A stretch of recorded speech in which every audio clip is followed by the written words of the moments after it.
My son died in a fiery car crash 25 years ago. We buried him in a closed casket because there was nothing left to see. I put his favorite Nokia phone in his pocket myself before they lowered him into the ground.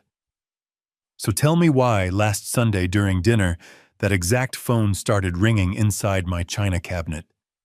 And tell me why, when I answered, his voice whispered, "Dad, they are coming for you next." I am Garrett Stone. I am 71 years old, and for the last 5 years, I have been living in a house that feels too big for one man. I spent 40 years as a construction foreman, building skyscrapers in Chicago, and I know how to spot a crack in a foundation before the building collapses.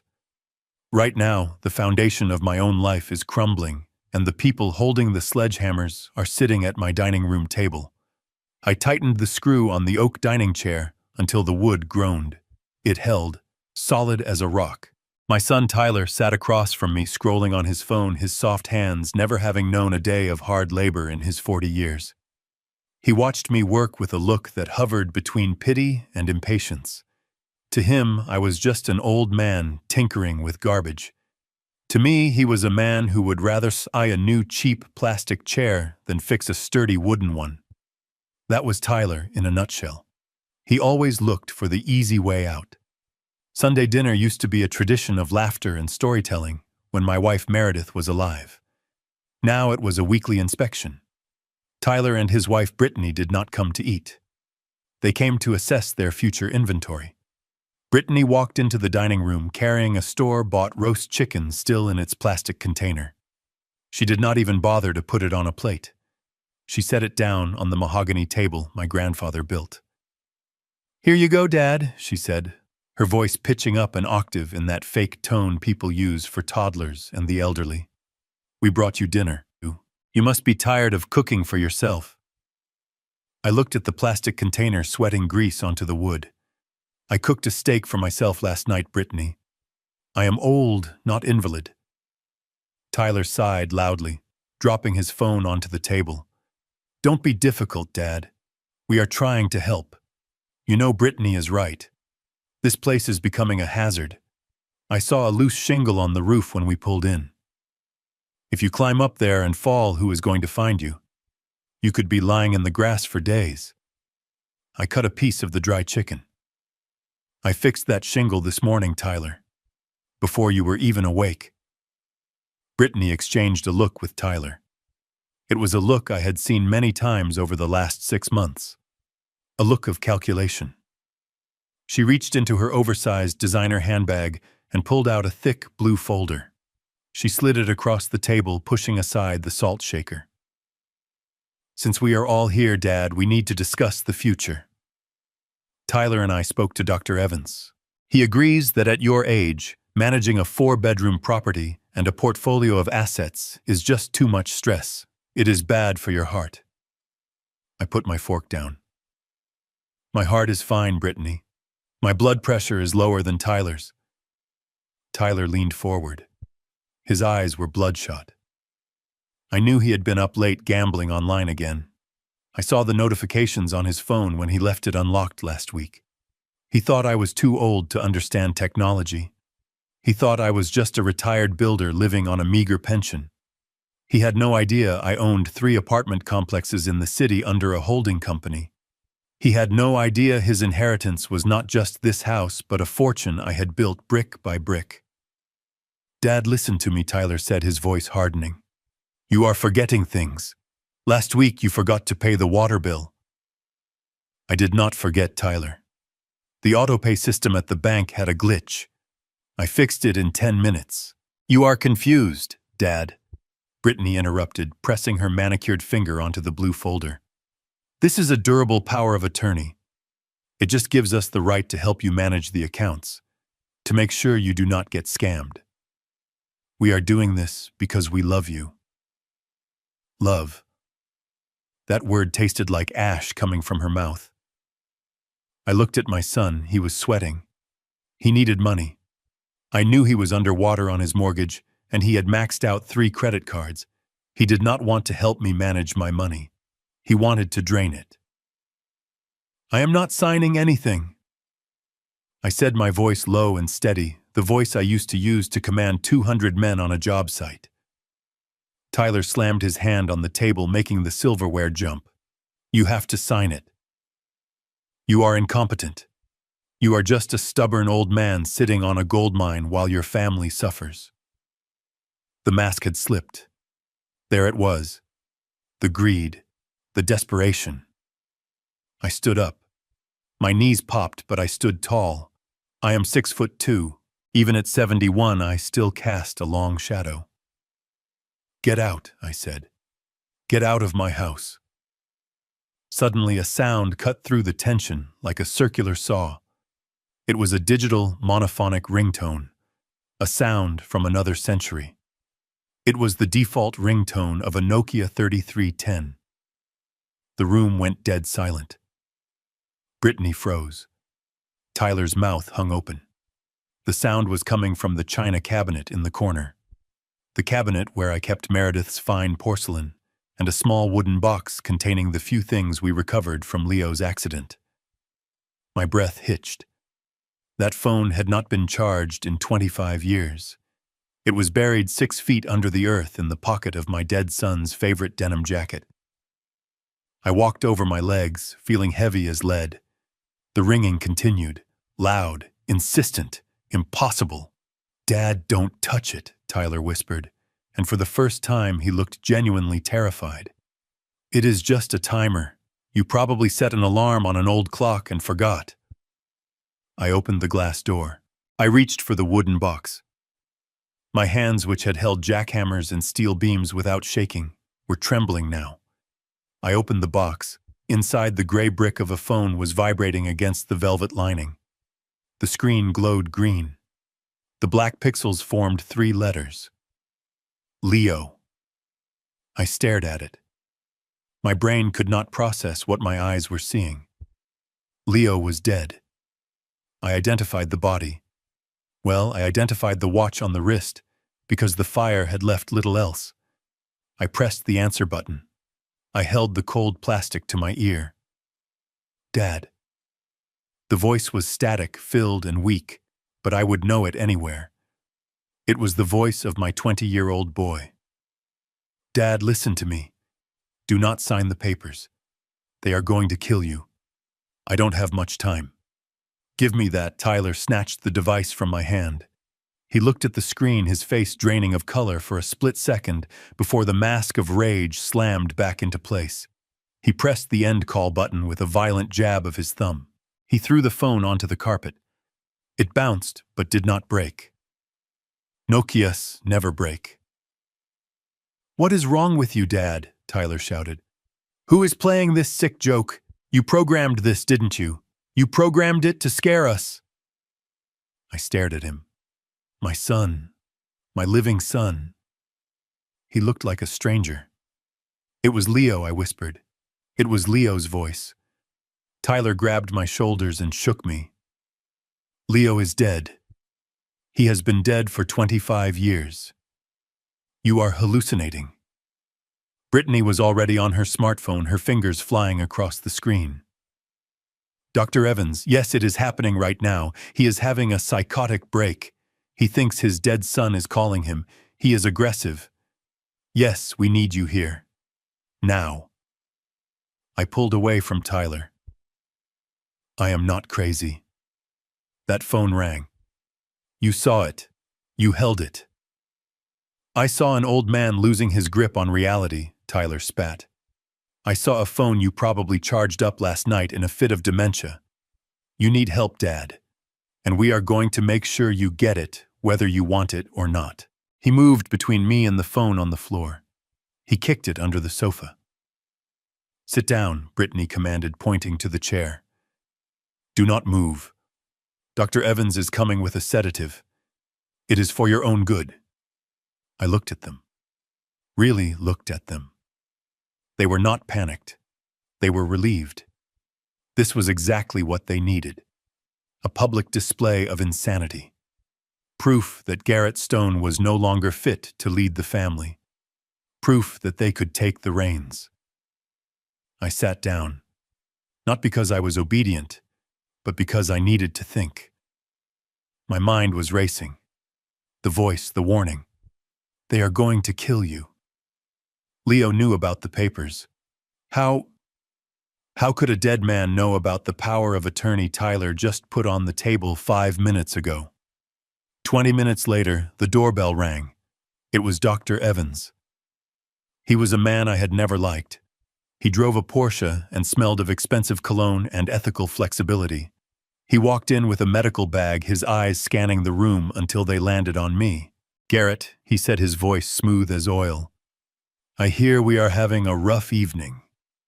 "Hearing voices, I am not hearing voices," I said firmly. I received a phone call. Dr. Evans nodded condescendingly while pulling a syringe from his bag. "Of course you did. And who was calling my son?" "Leo." Tyler let out a dramatic sob, burying his face in his hands. "See, he is completely gone. He thinks Leo is alive." Dr. Evans tapped the syringe. "This will just help you relax, Garrett. It will help you sleep without the nightmares." I stood up. "You are not sticking that in me." Tyler stepped forward, blocking my path. "Dad, please. Just take the medicine.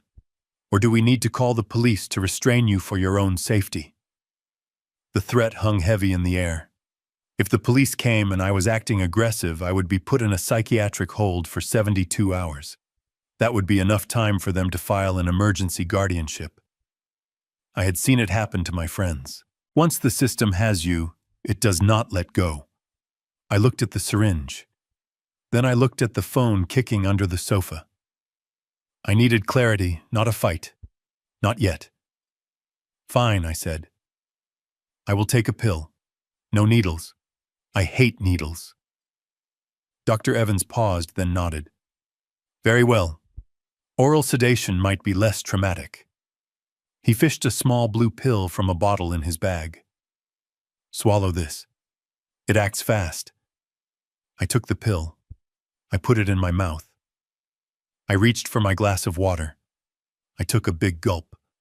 I swallowed loudly. "Good," Dr. Evans said. "Now lie down on the sofa. Rest." I lay down. I closed my eyes. I let my breathing slow. I waited. I waited until I heard their voices drop to a whisper. "He is out," Tyler said. God, that was close. "Did you get the phone? I have it," Brittany whispered. "I will smash it and throw it in the dumpster on the way home. We can't have him finding it and triggering another episode." "Did he really program it?" Tyler asked. "Who cares?" Brittany snapped. "It worked in our favor. Evans is writing the report right now. Acute psychosis. We will have the guardianship by Tuesday." They laughed. A soft, cruel sound. I lay there perfectly still. The blue pill was tucked safely between my cheek and my gum. I had learned that trick in the army 50 years ago. I waited until the front door closed. I waited until the sound of their car faded down the street. I waited another 10 minutes just to be safe. Then I sat up. I spat the blue pill into a tissue and flushed it down the toilet. The house was silent. They had taken the Nokia. They thought they had taken the proof, but they underestimated me. They always did. They thought I was just a carpenter who got lucky. They didn't know I spent my nights reading about cybersecurity and network protocols because I was bored in my retirement. I walked to my study. I locked the door. I sat down at my custom-built PC, the one with the 3 monitors that Tyler thought was for playing solitaire. I had synced that Nokia to a cloud logging service 10 years ago when I was feeling sentimental and wanted to back up the old text messages Leo had sent me before he died. I never thought I would use it for live tracking. I logged in. My fingers flew across the keyboard. There it was. Log entry Sunday. 7:03 p.m. Incoming call. Source unknown number. Duration 12 seconds. Audio recording saved. I clicked play. "Dad, listen to me. Do not sign the papers. They are going to kill you. I don't have much time. It was real. The digital waveform danced on my screen, confirming what my ears had heard. But then I noticed something else. I clicked on the metadata of the call. I traced the IP packet routing.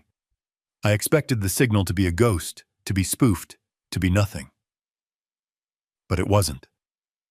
The signal originated from a location 300 miles away. I pulled up the map. The coordinates pointed to a remote facility in the mountains of West Virginia, a place called Sanctuary Hills. I zoomed in on the satellite view. It looked like a fortress, high fences, guard towers, and a main building that looked more like a prison than a sanctuary. My heart hammered against my ribs. Why was my dead son's phone calling me from a high-security facility? And how did he know about the papers Tyler had just put on the table? I leaned back in my chair. My son was dead. I saw the coffin go into the ground. Or did I? I remembered the funeral, the closed casket. Meredith, my late wife, insisting that we not look at the body because the burns were too severe. She had been the one to identify him. She had been the one to handle the paperwork. She had been the one who insisted on the quick burial, Meredith. She had died 5 years ago, taking her secrets to the grave. Or so I thought. I opened the bottom drawer of my desk. Underneath a pile of old tax returns was a metal lockbox. Meredith's box. I had never opened it out of respect for her privacy. I picked the lock with a paperclip. It took me 3 seconds. Inside there were no jewels, no love letters. There was a bank book for an account I didn't know existed, an account in the Cayman Islands. And there was a receipt, a monthly payment receipt. Amount $5,000. Payee Sanctuary Hills. Reference patient 104. The most recent receipt was dated the day before Meredith died. My hands shook as I held the paper. Patient 104. I looked at the screen where the map of Sanctuary Hills glowed. Tyler and Brittany were not just greedy. They were part of something much bigger. Something Meredith had started 25 years ago. My son was not dead. He was a prisoner, and he had just broken his silence to save my life. I stood up. I grabbed my keys. I grabbed my old .45 caliber service pistol from the safe. Tyler thought I was sleeping. He thought he had won. He was about to find out that Garrett Stone does not sleep when his family is under attack. I walked out to my truck. The night was dark, but my path was clear. I was going to dig up a grave, not in the cemetery, but in the mountains. I started the engine. It roared to life, a deep, angry sound that matched the fire in my gut. I was coming for you, Leo, and God help anyone who stood in my way. I pulled my truck onto the shoulder of the road, a few blocks from Alan Henderson's house. The digital clock on the dashboard read 3:15 in the morning. The engine ticked as it cooled a metallic heartbeat in the silence of the sleeping suburbs. I sat there for a moment, gripping the steering wheel until my knuckles turned white. My service pistol was heavy in the glove compartment, but right now I needed a different kind of weapon. I needed information. Alan was not just my lawyer. He was the only man in this town I trusted to keep his mouth shut. We had served in the same platoon 50 years ago. He knew the difference between a legal problem and a war, and he knew which one I was fighting now. I walked up his driveway, avoiding the motion sensor lights, by sticking to the shadows of the hedges. I didn't ring the doorbell. I knocked 3 times on his study window, a signal we hadn't used since we were young men sneaking out to play poker. A minute later, the light flicked on. Alan appeared in a bathrobe, his white hair standing up in every direction. He opened the window, squinting into the dark. "Garrett," he whispered, his voice rough with sleep. "If you haven't killed anyone yet, use the back door. If you have, keep driving." "I haven't killed anyone," I said. "Not yet." I met him in the kitchen. He didn't ask why I was there.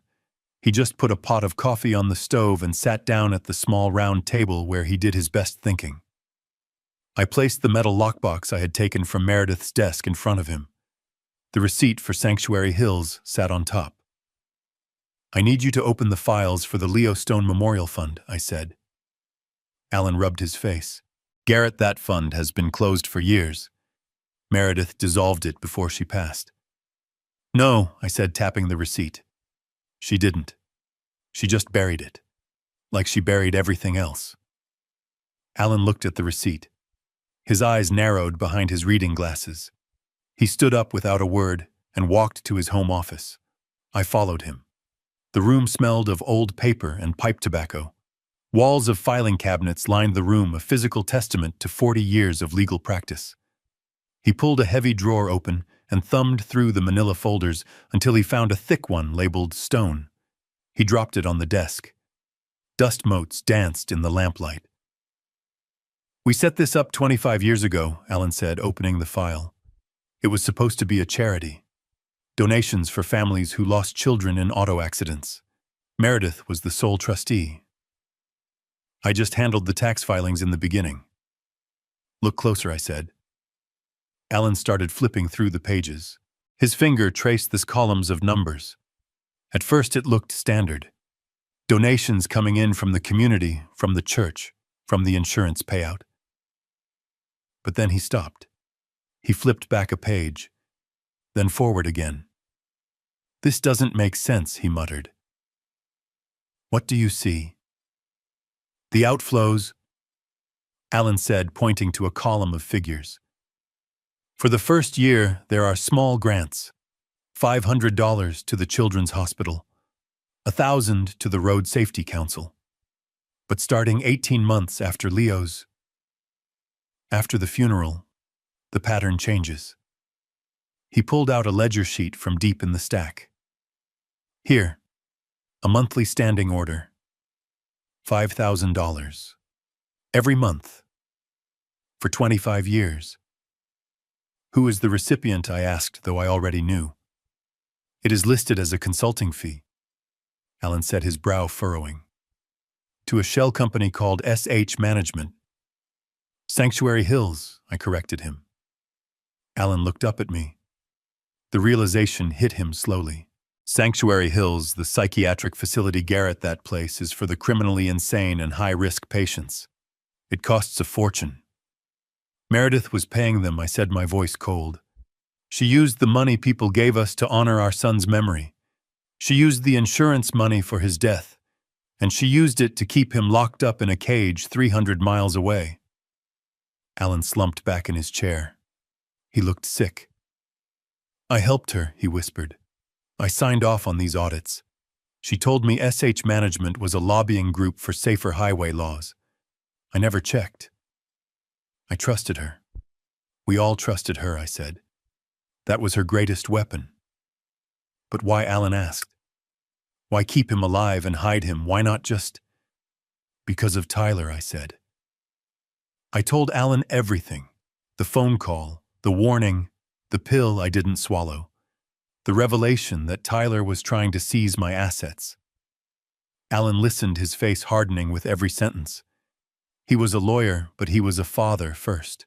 The idea that a mother would erase one son to protect the other and then imprison the survivor was a violation of nature. He turned back to the files, his hands moving faster now, fueled by anger. "We need to find the current paper trail," he said. "Meredith died 5 years ago. If the payments stopped, Sanctuary Hills would have discharged him or disposed of him," I finished. Alan typed furiously on his computer, accessing the state records and banking portals he still had access to as the family attorney. "The fund was transferred," Alan said, his eyes glued to the screen. 2 days before Meredith died, she transferred the trusteeship. "To who?" Alan clicked the mouse. "To Tyler Stone." The name hung in the air like toxic smoke. "Tyler knows," I said. "He has known for 5 years." Alan nodded grimly. "He knows. And look at this." He turned the screen toward me. It was a bank statement from last month. The balance of the fund was dangerously low. There was only enough money for maybe 2 more payments. He is draining it, Alan said. He has been siphoning off the principal. He isn't just paying the facility anymore. He is taking withdrawals for himself. Administrative expenses, travel costs. He is bleeding the account dry. That is why he needs my money, I realized. It isn't just his gambling debts. He needs to keep paying the facility to keep the secret buried. If the money runs out, Sanctuary Hills kicks Leo out and the truth comes walking through the front door. Or Alan said softly, he stops paying, and he lets nature take its course. The thought made my blood run cold.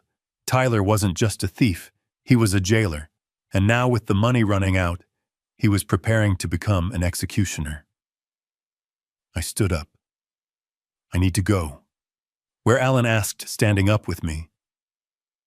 West Virginia. You can't just walk in there, Garrett. It is a secure facility. You need a court order. You need the police. I don't have time for courts, I snapped. And the police, if I go to them now, Tyler will claim I am senile. He has Dr. Evans' report. He has the narrative. By the time they investigate, Leo could be moved. Or worse. I need you to hold the fort here, Alan. I need you to freeze everything. Find a way to lock Tyler's access to that fund. Stall him. Make him panic. If I freeze the fund, the payment to the facility will bounce, Alan warned. Good, I said. Let them panic too. Chaos is the only advantage I have right now. I walked to the door. Alan grabbed my arm. Garrett, he said. This place, Sanctuary Hills. It is not a hospital. I have heard rumors about it over the years. It is a place where rich people hide their mistakes. They have armed guards. They have walls. You are 71 years old. You are one man. I patted the pocket of my jacket, where the keys to my truck jingled against the spare magazine for my pistol. I am not just one man, Alan. I am a father, and I have 25 years of catching up to do. I walked out into the night air. It was cold, but I didn't feel it. I felt only the heat of the anger burning in my gut. The deception was total. The charity fund, the Grieving Widow Act, the memorial services every year where Meredith would cry on command. It was all a facade, a mask to cover a monster. I climbed into my truck and turned the key. The headlights cut through the darkness, illuminating the street where I had taught both my boys to ride bikes. Tyler thought I was asleep. He thought I was a problem to be managed, an asset to be liquidated. He had no idea that he had just woken up something that had been dormant for a quarter of a century. I pulled out onto the main road and pointed the truck east toward the mountains. The drive would take 6 hours. I wouldn't stop for food. I wouldn't stop for rest. Every mile marker I passed felt like a layer of lies being peeled away. I was done with the past. I was done with grief. I reached for the radio and turned it off. I needed silence. I needed to focus. Because when I arrived at Sanctuary Hills, I wasn't going to ask for permission to see my son. I was going to tear the walls down until I found him. I drove back to my house in silence, the darkness of the early morning pressing against the windshield. My meeting with Alan had given me the ammunition, but now I needed to get to the battlefield. I thought I had time. I thought Tyler was asleep, dreaming of the money he was going to steal. I was wrong. When I pulled into the driveway, the porch light snapped on. It blinded me for a second, a harsh white glare that felt like an interrogation lamp. Tyler was standing on the steps. He wasn't wearing his pajamas. He was dressed in jeans and a hoodie, his arms crossed, his face twisted into a mask of pure malice. He had tracked my phone. I had forgotten that the family plan shared location data. Amateur mistake. I stepped out of the truck. I didn't have time for pleasantries. I tried to walk past him, but he blocked the door. His hand shot out, snatching the keys to my Silverado right out of my hand. "Going somewhere, Dad?" he asked. His voice was shaking not with fear, but with adrenaline. I saw you at Henderson's house. I saw you on the map. You are conspiring against me. I looked him in the eye. I am fixing the mess you made, Tyler. Now give me my keys. He laughed. It was a dry, cracking sound. No, you are not going anywhere. You are sick. You are wandering at night. You are a danger to yourself. He shoved me. It wasn't a hard shove, but it was enough to make me stumble back. He unlocked the front door, grabbed my arm, and pulled me inside. He slammed the heavy oak door and threw the deadbolt. Then he did something that made my blood boil. He took a tube of superglue from the junk drawer, the same glue I used to fix his toys when he was a boy, and he squeezed it into the keyhole. There, he said, tossing the empty tube onto the floor. Now nobody gets in and nobody gets out. The doctors will be here at 8 a.m. to take you to the facility for evaluation. Until then, you sit in your chair. He marched into the kitchen and ripped the cord of the landline out of the wall. He pocketed my cell phone, which he had swiped from the counter where I left it charging earlier. He had stripped me of my communications and my transport. He looked at me with a smug satisfaction, like a child who had just trapped a spider in a jar. "Go to your room, Dad," he said. "Get some sleep. You are going to need it." I didn't argue. I didn't fight him. I walked down the hallway to my bedroom and closed the door. I heard the lock click from the outside. He had reversed the handle years ago when his kids were small to keep them from locking themselves in. Now it was a cell door. I stood in the center of the room. My heart was hammering a slow, heavy rhythm against my ribs. Tyler thought he had won. He thought a locked door and some glue were enough to hold Garrett Stone. He forgot that I built this house. I poured the foundation. I framed the walls. I hung the drywall. I knew every nail, every screw, and every weakness. I walked to the window. It was a double-hung vinyl unit installed back in '98. Tyler thought windows were just glass you looked through. I saw them for what they were, a frame held in place by 4 tension screws and a bead of caulk. I went to my nightstand. In the bottom drawer, underneath a pile of old Reader's Digest magazines, I kept my Leatherman tool. I never went anywhere without it. It was stainless steel, heavy and reliable. I unfolded the blade. I didn't smash the glass. Breaking glass makes noise, and noise draws attention. I needed stealth. I wedged the blade between the sash and the frame. I sliced through the old paint that had sealed the window shut over the years. I worked the blade around the perimeter, feeling the tension release. Then I located the stop beads on the sides. I used the flathead screwdriver bit to pry them loose. The wood groaned softly, a sound like a floorboard settling. I paused, listening. Outside the door, I could hear the faint sound of the TV. Tyler was watching sports, confident in his victory. I removed the stops. I tilted the bottom sash inward. It popped out of the track with a soft thud. I set it gently on the bed. Then I did the same with the top sash.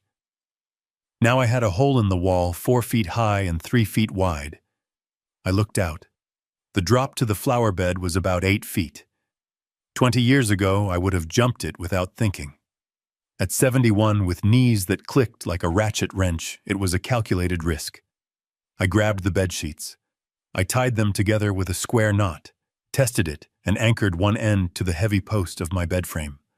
I threw the other end out into the night. I climbed out backwards. The cool air hit my neck. I lowered myself hand over hand until my feet were dangling a few feet from the mulch. I let go. I landed in a crouch, rolling to absorb the impact. My left knee flared with pain, a sharp reminder of my age, but I bit my tongue and stood up. I was out, but I was on foot, and Sanctuary Hills was 300 miles away. I crept around the side of the house, staying in the shadows of the azalea bushes. I peered into the driveway. My Silverado was there, but Tyler had the keys in his pocket. His own car, a leased BMW that he couldn't afford, was parked behind it, blocking the exit. He thought he had checkmated me, but he had forgotten about the shed. I limped across the backyard to the detached workshop. It was overgrown with ivy, a place Tyler never visited because it smelled of oil and sawdust.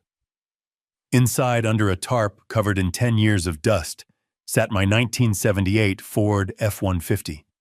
It was rusted around the wheel wells. The paint was more primer than blue. Tyler called it the heap. He had begged me to sell it for scrap metal a dozen times. I had always refused, not because of sentiment, but because it was the only vehicle I owned that didn't have a computer chip in it. It was mechanical. It was simple. And it was mine. I pulled the tarp off. The dust swirled in the moonlight. I opened the driver's side door. The hinge creaked loudly, a screech that sounded like a gunshot in the quiet night. I froze. I looked toward the house. The light in the living room flickered. The TV volume went down. He heard it. I didn't have time to be gentle. I dove into the cab. I didn't need a key. I had installed a hidden kill switch and a push-button starter under the dashboard years ago, an anti-theft measure for a time when car thieves actually knew how to hotwire cars. I flipped the switch. I pressed the button. The engine turned over. Chug, chug, chug. It hadn't been run in 6 months. "Come on, old girl," I whispered. "Don't die on me now." Chug. Chug. Roar.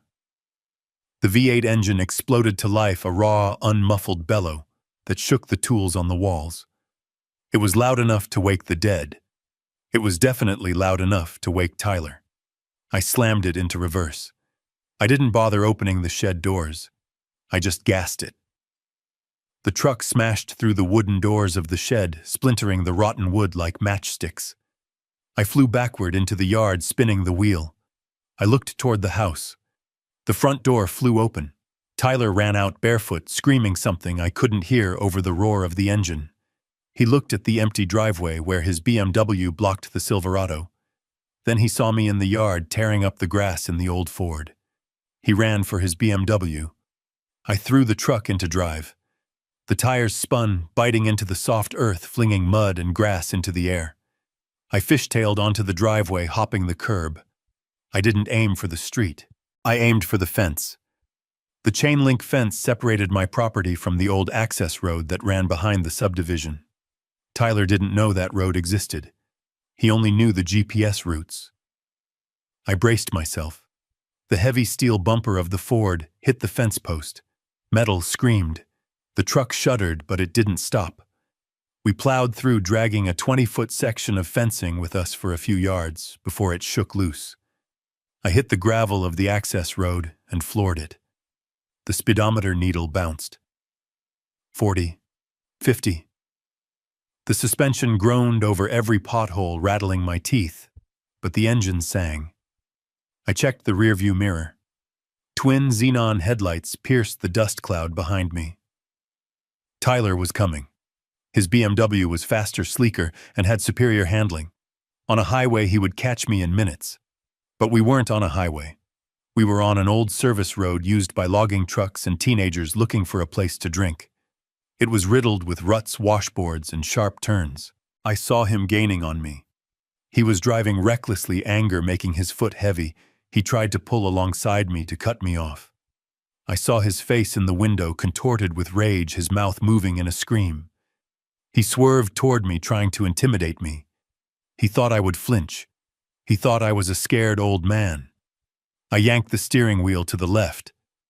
The steel body of my truck slammed into the plastic side panel of his luxury car. Crunch. Sparks flew. His plastic mirror shattered against my door. The impact sent his light car bouncing toward the ditch. He overcorrected. His tires lost traction on the loose gravel. I watched in the mirror as the BMW spun out, doing a full 360 before sliding backward into a drainage ditch filled with muddy water. The headlights pointed uselessly at the sky. I didn't stop. I didn't slow down. I kept my foot pinned to the floor. I drove for 10 miles on the back roads, navigating by memory and moonlight, until I reached the interstate on ramp 3 towns over. Only then did I let the engine settle into a steady hum. My hands were shaking on the wheel now that the adrenaline was fading. My knee was throbbing. My heart felt like a bird trapped in a cage. I reached into the glove box and pulled out a burner phone I kept for emergencies. I dialed Alan's number. "I am out," I said when he answered. "Garrett." Alan's voice was panicked. "Tyler just called the police. He reported the truck stolen. He says you are having a mental health crisis and you are armed and dangerous. They have an APB out on you." "Let them look," I said. "I am not in the truck anymore." I wasn't lying. I pulled the Ford into a dense patch of woods near an old quarry. I stripped the license plates. I covered it with branches. It would take them days to find it. I walked 2 miles to a truck stop diner. I walked into the bathroom and washed the grease and blood off my hands. I looked in the mirror. The eyes staring back at me weren't the eyes of a retired grandfather. They were the eyes of a sergeant who had crawled through mud and fire to get his men home. I walked out to the parking lot. A long-haul trucker was fueling up his rig. I approached him. I held out $500 in whoosh. "I need a ride east," I said. "As far as you are going." The trucker looked at the money, then at my face. He didn't ask questions. He just nodded and unlocked the passenger door. I climbed into the cab of the 18-wheeler. As we merged onto the highway, I watched the police cruisers speeding in the opposite direction, lights flashing, sirens wailing, hunting for a blue Ford that was already a ghost. I closed my eyes. I wasn't running away. I was advancing. West Virginia was waiting, and so was my son. The sun was just beginning to bleed over the peaks of the Appalachian Mountains when I saw it. Sanctuary Hills wasn't a hospital. It was a fortress carved out of the rock face surrounded by 12-foot fences topped with razor wire that glinted in the morning light. There were no welcome signs, no manicured lawns, just concrete steel and the kind of silence that makes your ears ring. I had walked the last 5 miles from where the trucker dropped me off, sticking to the tree line, moving with the ghost of the soldier I used to be. My knee was screaming with every step, a hot iron rod jammed into the joint, but pain was just information. The information right now was that I was running out of time. I crouched behind a cluster of pines near the main service road. I watched the gate. It was a dual checkpoint system. A vehicle would pull in, the first gate would close, guards would inspect it, and only then would the second gate open. Trying to cut the fence would trigger sensors. Trying to talk my way in would get me arrested. I needed a Trojan horse. It arrived 20 minutes later. A white box truck with a food service logo on the side rumbling up the incline. The driver was young, maybe 25, tapping on the steering wheel to the beat of whatever was in his headphones. He pulled over onto the shoulder about 100 yards from the gate to check his clipboard. I didn't hesitate. I moved out of the woods and walked straight up to the driver's side window. I didn't look like a threat. I looked like a lost old man in dirty clothes. That was my camouflage. He rolled down the window, a frown creasing his forehead. "Can I help you, Pops? You lost." I pulled my service pistol from my waistband. I didn't point it at him. I just let it rest on the window frame, heavy and undeniable. "I am not lost, son. I need a ride." The kid's eyes went wide. He opened his mouth to scream. "Don't," I said, my voice calm. "I am not going to hurt you. I just need to get inside that gate. You are going to open the back. I am going to get in. You are going to drive through the checkpoint. Just like you do every Tuesday. You act normal. You go home to your family tonight. You act stupid, and we both have a very bad day. Do you understand?" He nodded, swallowing hard. His hands were shaking on the wheel. I reached into my pocket with my free hand and pulled out the roll of cash I had taken from the bank before this nightmare started. I tossed $500 onto his lap. "That is for the inconvenience. Now open the back." He hit the button. The lock on the rear roll-up door buzzed. I moved to the back of the truck, keeping my eyes on the mirrors. I climbed inside. It smelled of cardboard and refrigerated produce. I pulled the door down, plunging myself into darkness. I wedged myself between a pallet of canned corn and the wall of the truck. A minute later, the engine revved and we started moving. The ride was short. The truck slowed, then stopped. I heard the hiss of air brakes. "Driver ID, please." A guard's voice. Gruff, bored. The kid's voice was shaky. Just the usual delivery man. "You okay?" "You sound nervous." "Just a long drive." "Too much coffee." I heard footsteps crunching on gravel. They were walking around the truck. A flashlight beam cut through the cracks in the rear door, dancing over the boxes. I held my breath, my hand tightening on the grip of my pistol. If they opened the door, I would have to shoot. I didn't want to shoot a working man doing his job, but I wasn't turning back. The light disappeared. "All right, you are clear. Go ahead." The truck lurched forward. The second gate clanged shut behind us. We were in. We drove for another 2 minutes before stopping at the loading dock. I waited until I heard the driver get out and walk toward the building entrance. I counted to 10. Then I rolled the door up just enough to slide out. I dropped to the concrete. I was in a service bay. 2 men in kitchen whites were arguing by a dumpster about a sports game. They didn't see me slip behind a stack of empty crates and through the service door that had been propped open with a brick. I was inside. The air was different here. It was cold-conditioned and smelled aggressively of bleach and pine cleaner, the smell of places that are trying to hide the scent of sickness. The floors were polished linoleum that squeaked under my boots. I needed to blend in.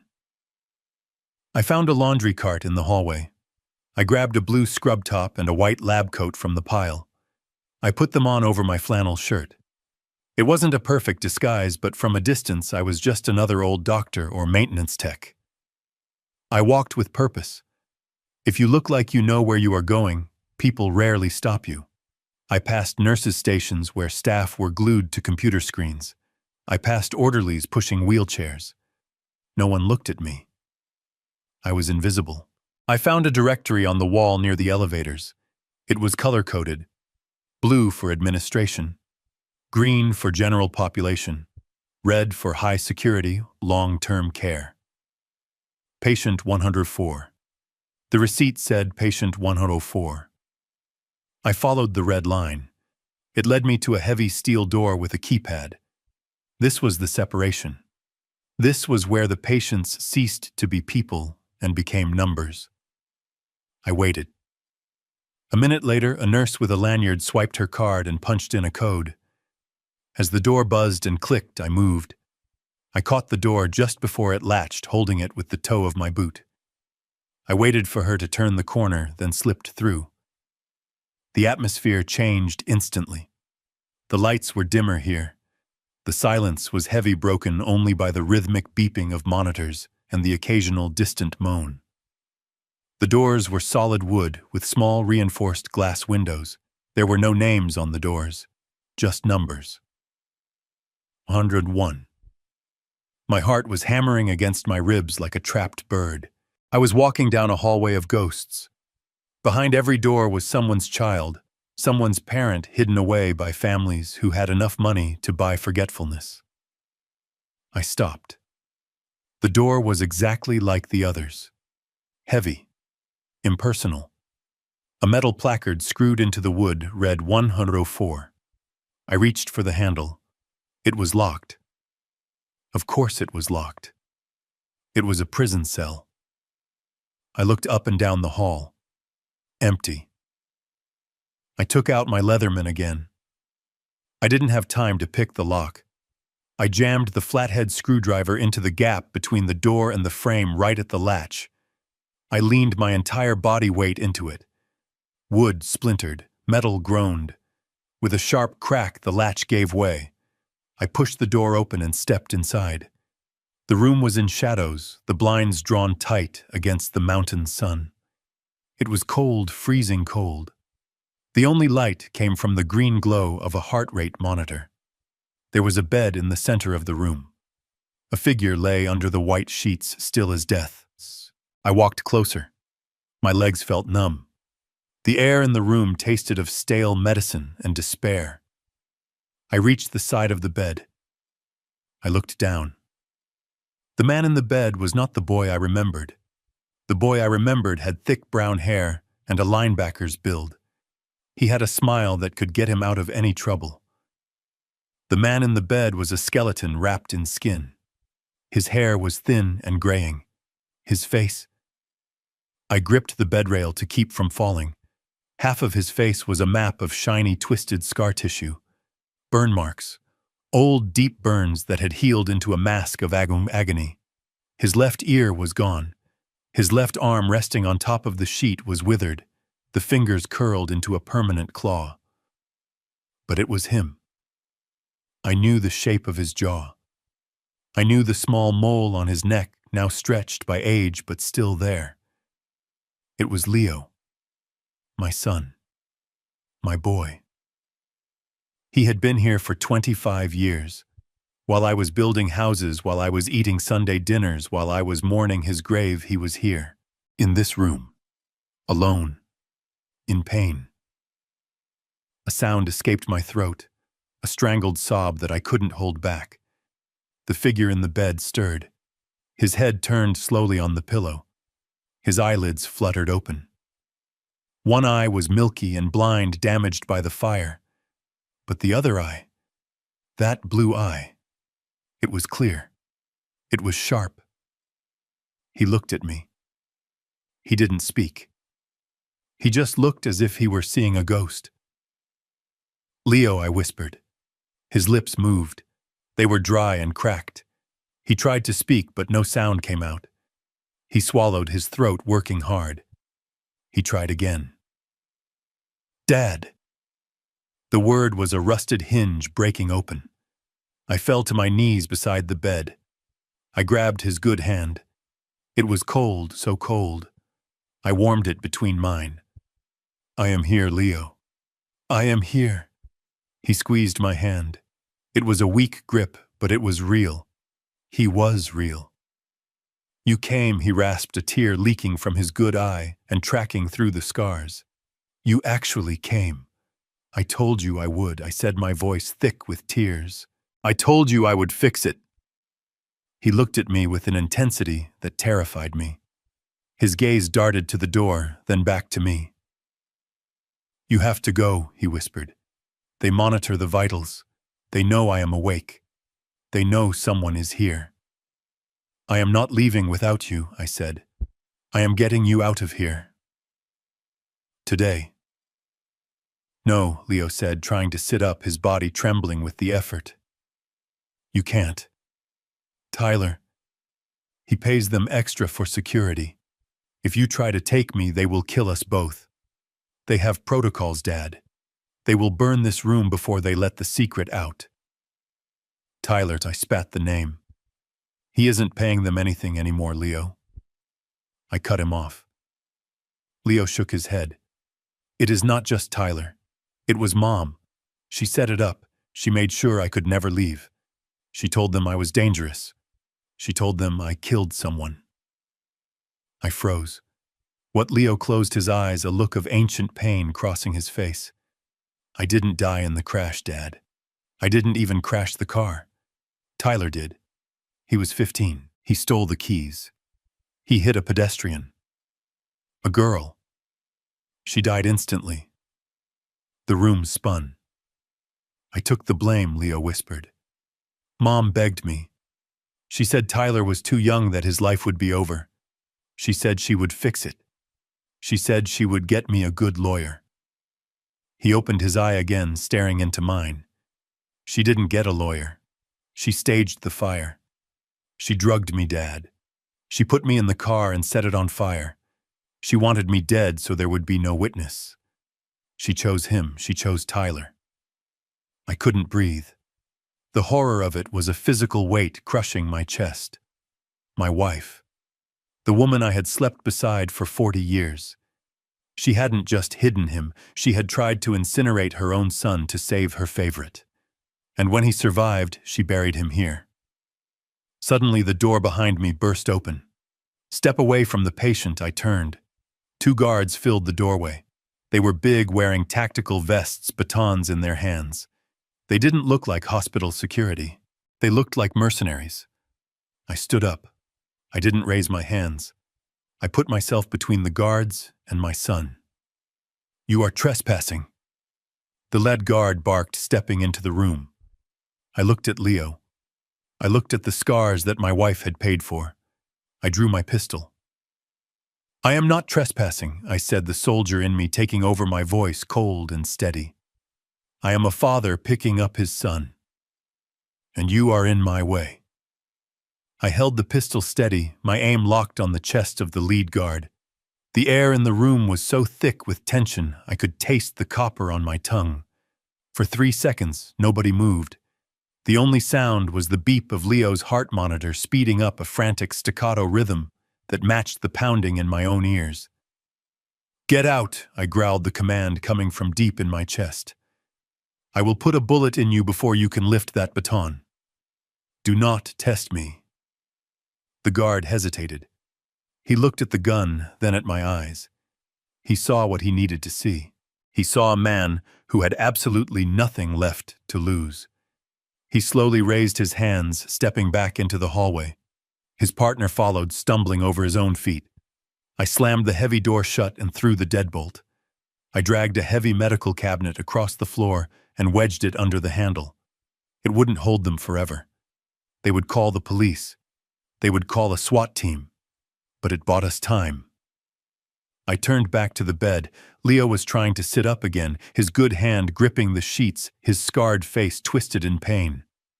"Dad, put the gun away," he rasped. If they come in shooting, I am taking as many of them with me as I can," I said, holstering the weapon. "But right now I need you to talk.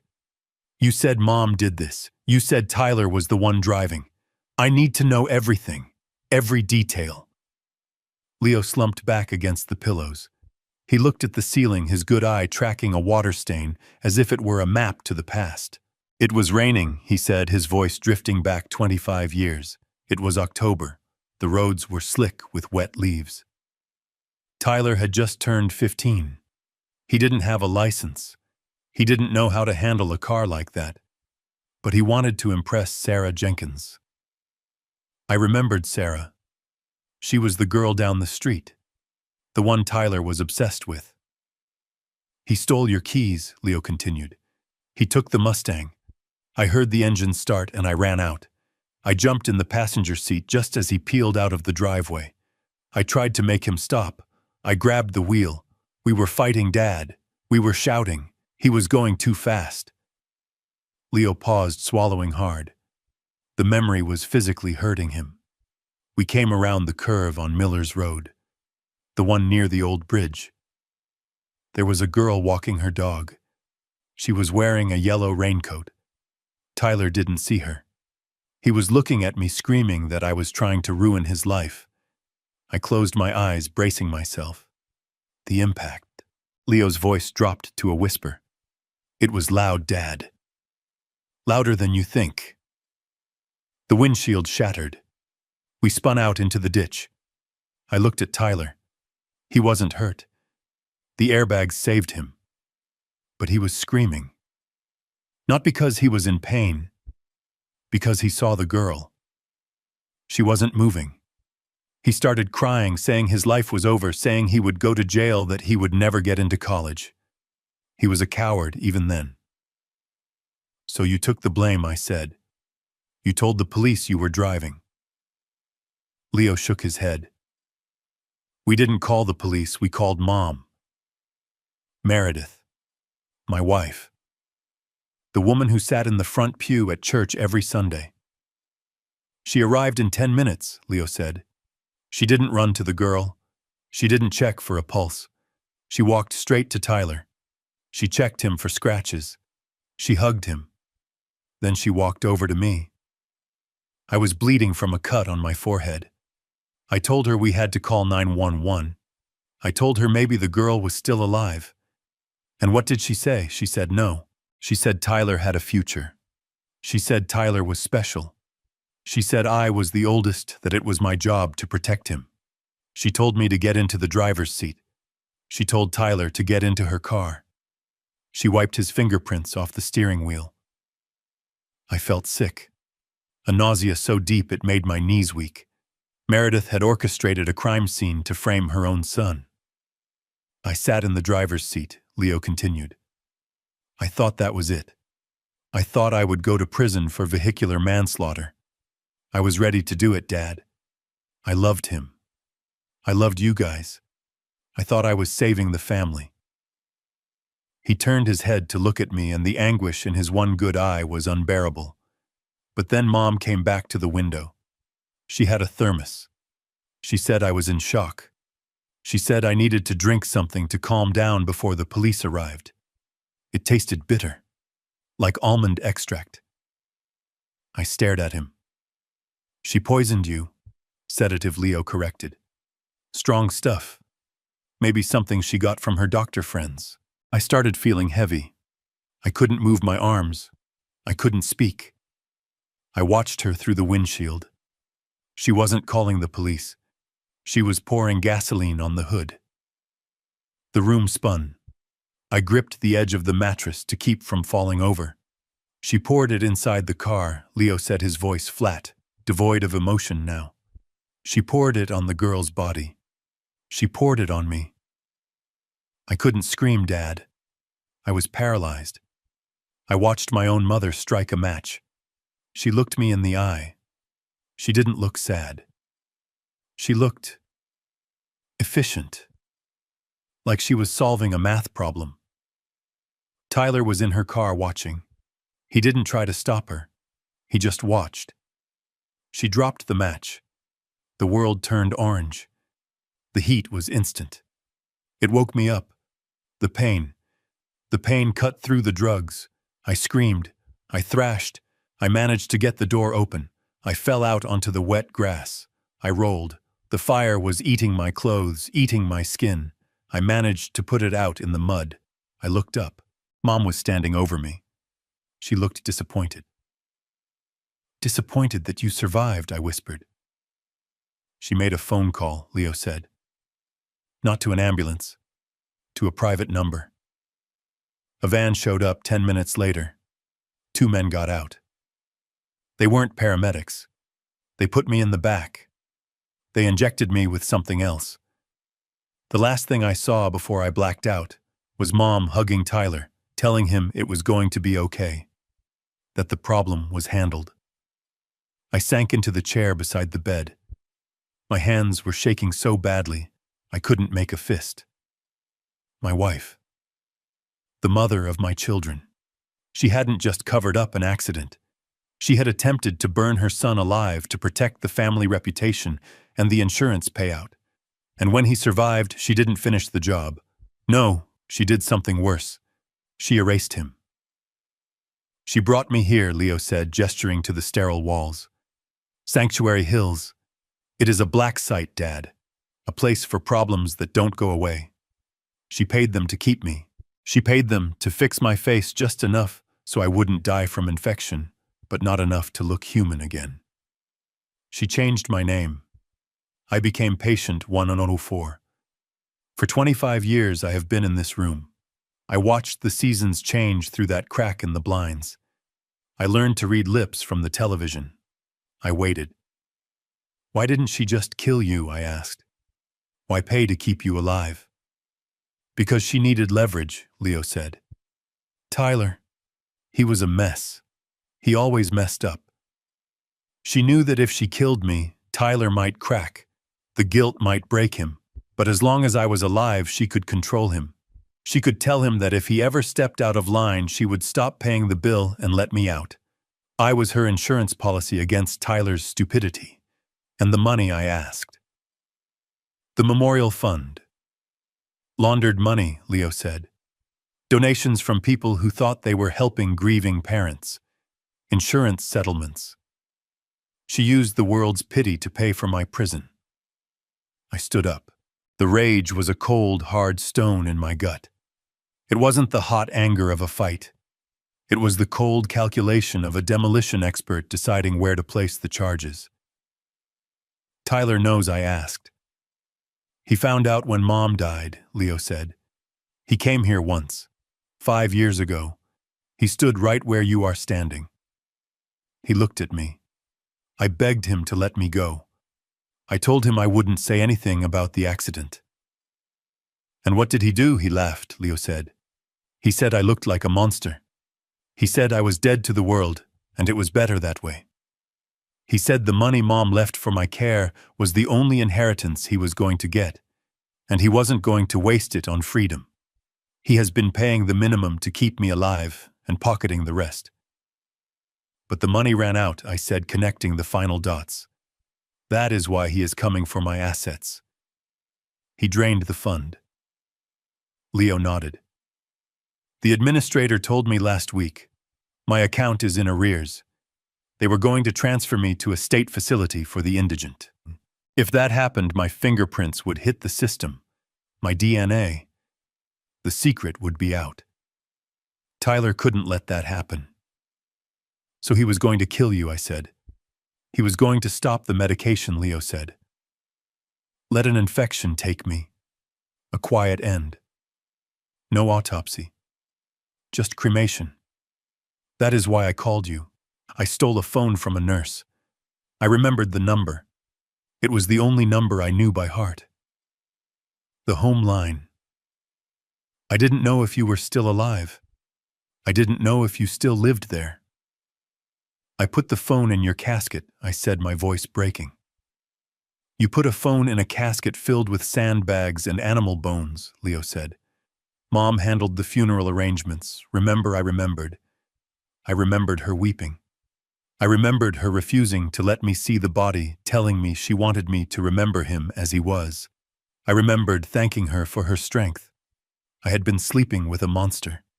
I had raised a monster, and I had abandoned my son to hell.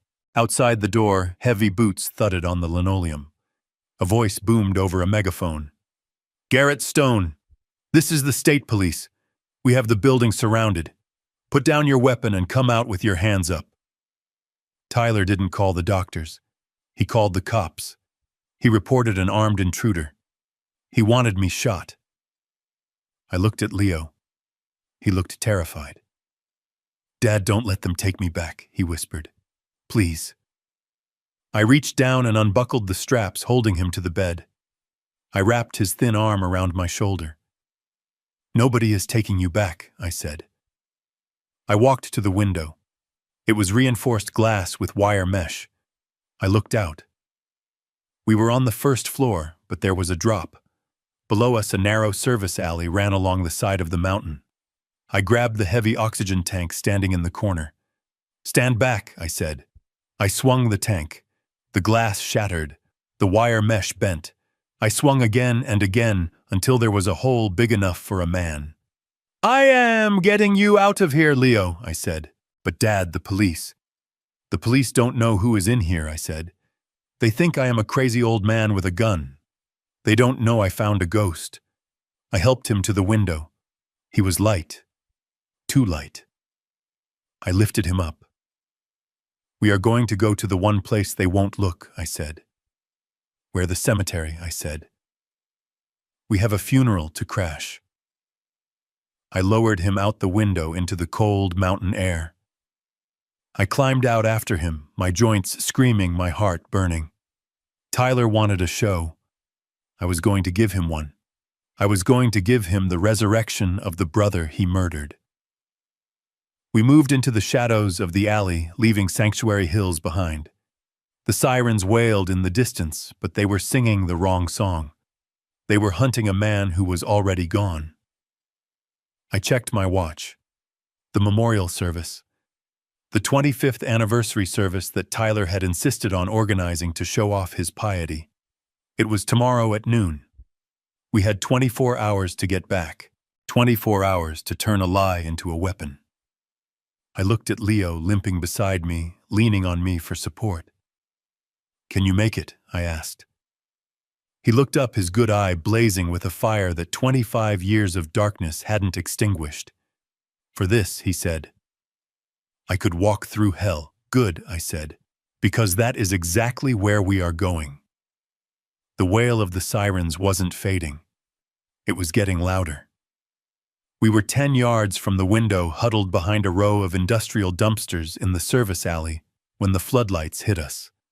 They washed over the concrete like a tidal wave of white heat, blinding me instantly. I tried to shield Leo, pushing his frail body behind the rusted metal, but it was too late. We weren't running into the darkness. We were running into a kill box. "Garrett Stone," a voice boomed over a loudspeaker. "Drop the weapon. Step away from the patient." I gripped my pistol, my thumb hovering over the safety. I calculated the odds. 2 guards at the end of the alley. A cruiser blocking the exit ramp. A sniper likely setting up on the roof. I could take 2 of them. Maybe 3. But Leo, one stray bullet, one piece of shrapnel, and 25 years of survival would end in a fraction of a second. My burner phone vibrated in my pocket. I ignored it. I was busy looking for a breach in their line. It vibrated again. And again. I pulled it out, keeping my eyes on the perimeter. "Unknown number," I answered. "You made it further than I thought, Dad," Tyler's voice said. He sounded calm, bored even. "But you are out of moves." "I am getting him out."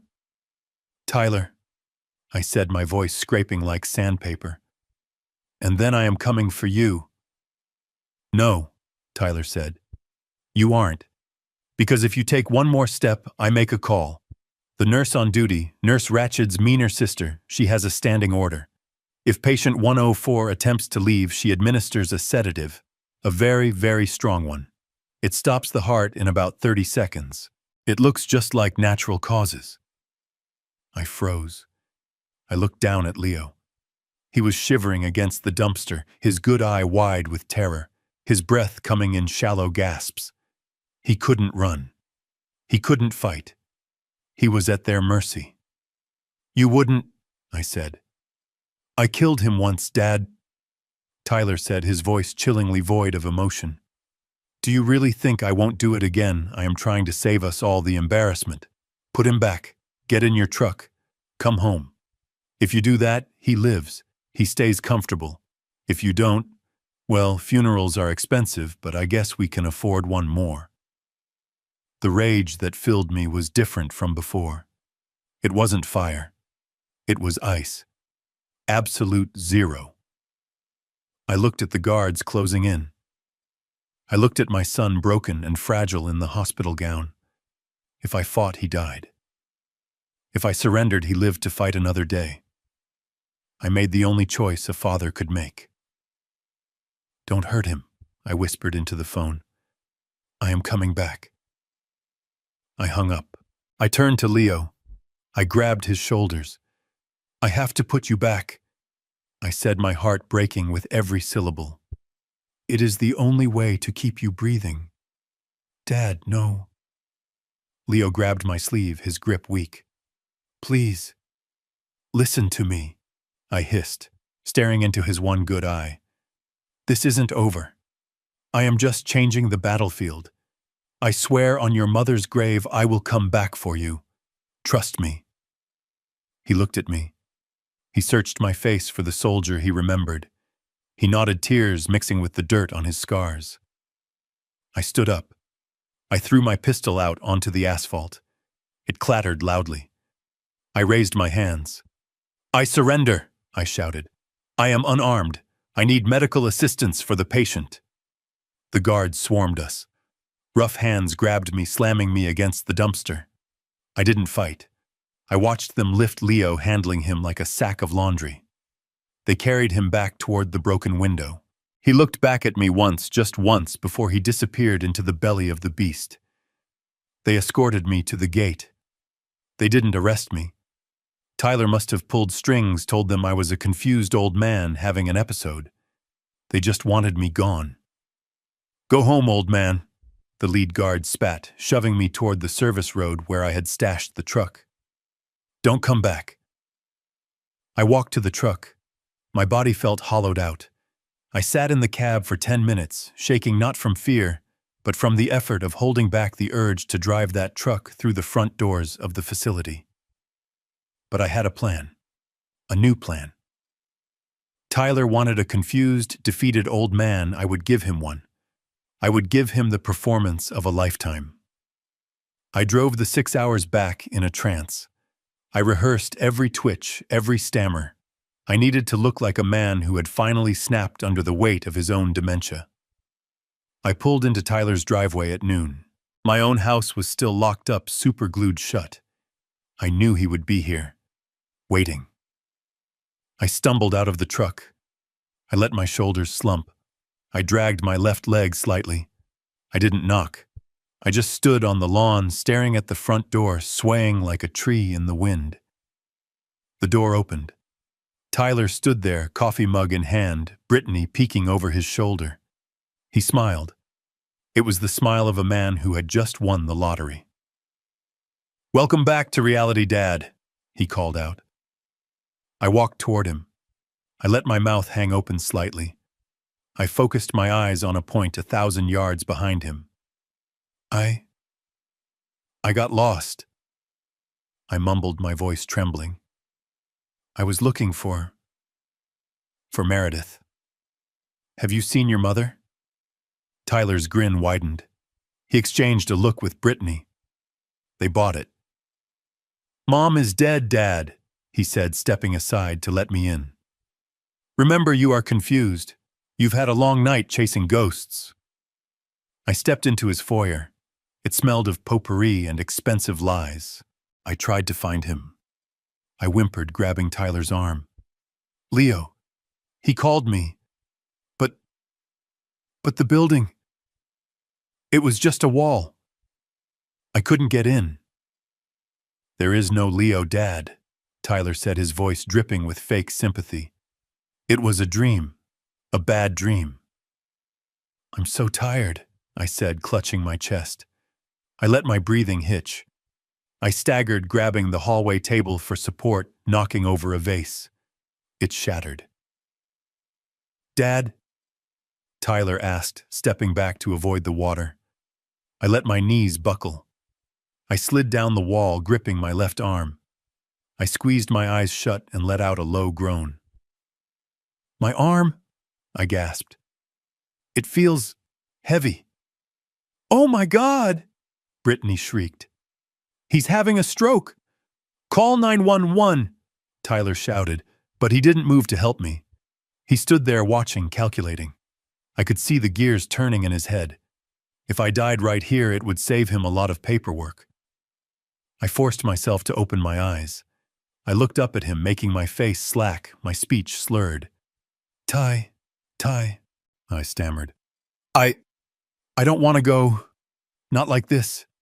The house, the money." Tyler knelt down instantly. The mention of assets revived him faster than CPR. "What about the house, Dad?" he asked urgently. You take it," I wheezed. "I can't do it anymore. Too hard. The voices, too loud. I just want to rest." I reached into my jacket pocket with a shaking hand. I pulled out the crumpled power of attorney papers I had grabbed from my own desk before leaving the ones he had tried to force on me days ago. I had kept them. "Pen," I gasped. "Need sign before I go." Tyler scrambled. He practically ripped a pen from Brittany's hand. He smoothed the paper out on the floor tiles right next to my paralyzed leg. "Here, Dad," he said, guiding my hand. "Just sign right here. We will take care of everything. We will make sure you rest." I let my hand tremble violently. I made the signature look like a seismograph reading during an earthquake. It was jagged, weak, pathetic. It was perfect. "There," I breathed, letting the pen roll away. "Done. Yours. All yours." Tyler snatched the paper. He stared at the signature, his eyes gleaming. He had it. The keys to the kingdom. The legal authority to strip me bare. "You did the right thing, Dad," he said, standing up. He didn't look worried about my stroke anymore. He looked ecstatic. Brittany, cancel the ambulance. He is stabilizing. Help me get him to the guest room. Cancel it, Brittany asked. But he is fine, Tyler snapped. It was just a TIA, a mini stroke. Stress. He needs sleep, not a hospital bill. Besides, we have control now. We can put him in a home tomorrow. They hauled me up. I was dead weight in their arms. They dragged me to the guest bedroom and dumped me on the bed. Rest now, old man, Tyler whispered, patting my cheek. It wasn't affectionate. It was a dismissal. They left the room. I heard the door lock from the outside. I lay in the dark, listening to their muffled celebration in the kitchen.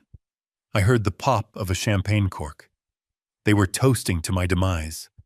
They were toasting to their inheritance. I stopped shaking. I sat up. I rotated my shoulder, working out the stiffness. My stroke had vanished as quickly as it arrived. I looked at the window. The sun was setting. Tyler had the papers. He thought he had the power. He thought I was a vegetable rotting in his spare room. He would be careless now. He would be arrogant. He didn't know that the signature I gave him was on a document that my lawyer Alan had already flagged as void in the system 3 hours ago. He didn't know that by signing it, I had just given him the rope to hang himself.